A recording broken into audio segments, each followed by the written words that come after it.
quite clearly internal processes in galaxies decide of their evolution, the history of star formation, the morphology of galaxies, their shape, their colors. And that's one of the biggest paradigm shifts in our understanding of galaxy formation, evolution since 5 to 10 years. 10 years ago, we thought the most decisive processes were galaxy collisions, galaxy interactions, probably because this is the most visible event in the life of a galaxy. And collisions do exist, but we now know that they do not bring most of the mass into galaxies. They do not decide their morphology much, their color, the evolution of their star formation history.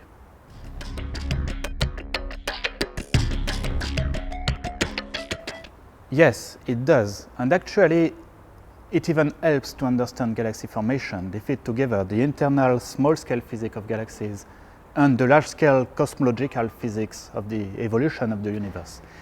And actually, cosmological models of galaxy formation were challenged by observation. They did not explain the observed property of galaxy populations until a few years ago. And now that, for instance, in computer simulation, we are able to take into account the realm of the small-scale physics, how stars form, how massive stars explode or push the gas around them. It makes everything better, and owing to this small-scale physics, microphysics of galaxies, theoretical models of galaxy formation in cosmological contexts are in much better agreement with real observations.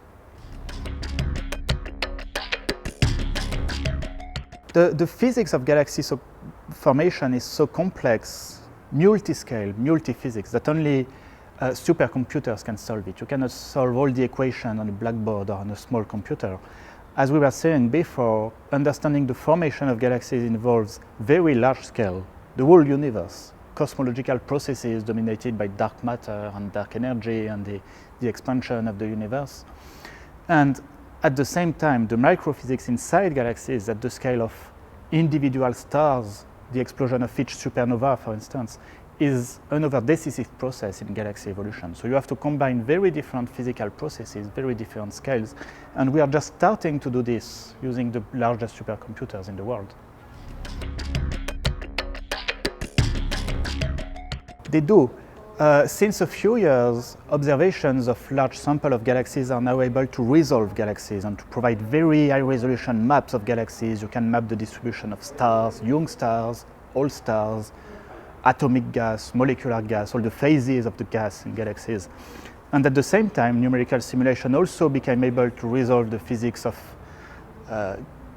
gas dynamics, dense gas cloud formation and star formation in the gas clouds in galaxies. So at the same time, they are able to map the physics of internal galaxy evolution.